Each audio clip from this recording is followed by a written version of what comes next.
memiliki sisi kelembutan. Seni membentuk tanaman atau yang lebih dikenal dengan bonsai adalah seni yang memerlukan kesabaran dan ketelitian. Seni bonsai tidak hanya tentang tanaman hias yang memperindah sudut-sudut rumah, namun juga sebagai sarana mengekspresikan jiwa seni seseorang.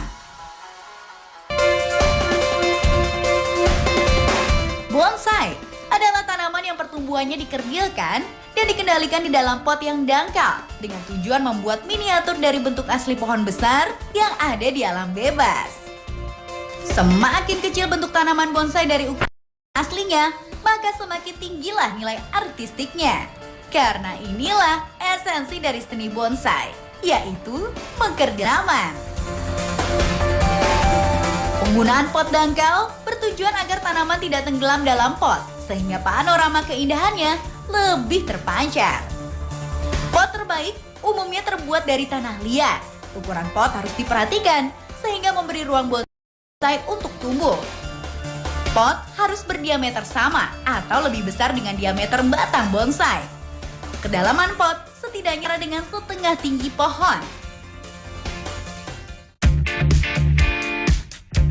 Bonsai diambil dari bahasa Jepang. Bon berarti pot dan sai berarti penanaman.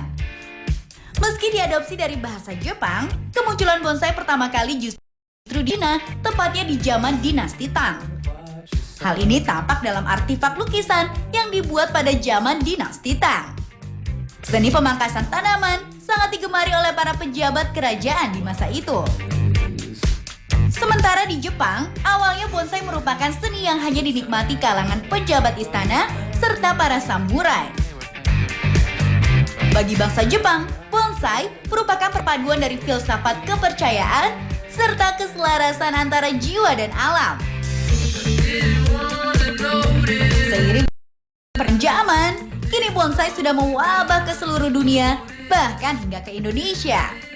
Bonsai itu sebuah seni yang hidup ya. Kita mengolah tanaman untuk menjadi karya seni yang indah. Kemudian Indonesia itu peringkat di nomor 3 dunia untuk kekayaan varietas dari tanaman itu sendiri. Jadi kita sebenarnya bisa unggul dibanding negara lain ketika olah tanaman asli dari Indonesia.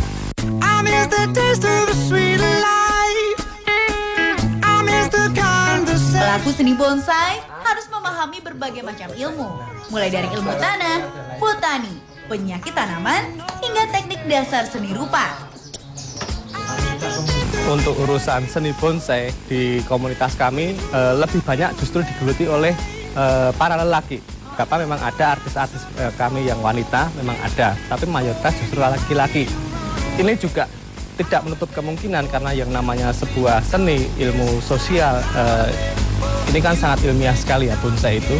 Jadi bisa digeluti oleh siapapun. Jadi seperti itu. Tanaman yang dipilih untuk dibonsai haruslah tanaman yang berkayu dan mampu bercabang. Selain itu, tanaman juga memiliki banyak ranting, tanaman dikotil, dan memiliki bentuk yang indah secara alami. Dalam membuat bonsai, sangat disarankan untuk menggunakan teknik cangkok karena dinilai lebih kuat dan tetap sehat untuk tanaman. Di Indonesia seperti yang saya sampaikan tadi, hampir ada 200-an jenis spesies, tapi yang umum di bonsai untuk masyarakat seperti pohon beringin, berbagai macam jenis beringin. Kemudian pohon serut seperti ini. Kemudian tanaman pantai dan laut santigi. Ada juga pacar laut. Dan iya, pacar laut, namanya pacar laut. Kemudian kita juga punya unggulan di Indonesia itu cemara udang. Nah, inilah beberapa spesies yang familiar bagi para pebonsai.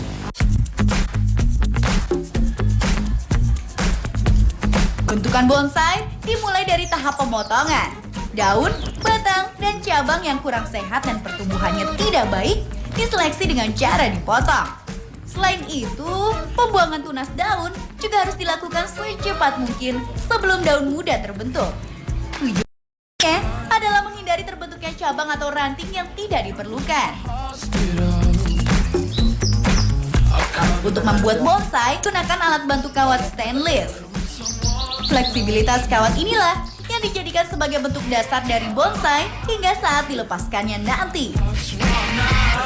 Peletakan bonsai harus ditempatkan pada tempat yang mendapat sinar matahari penuh. Fungsinya untuk menghambat tumbuhan batang yang memanjang namun tidak kokoh. Ada beberapa bentuk bonsai yang bisa mati. Yang pertama, ada sarung angin. Dalam bahasa Jepang, disebut dengan fukiganashi. Pohon tumbuh dengan posisi batang dan dahan hanya condong ke satu arah.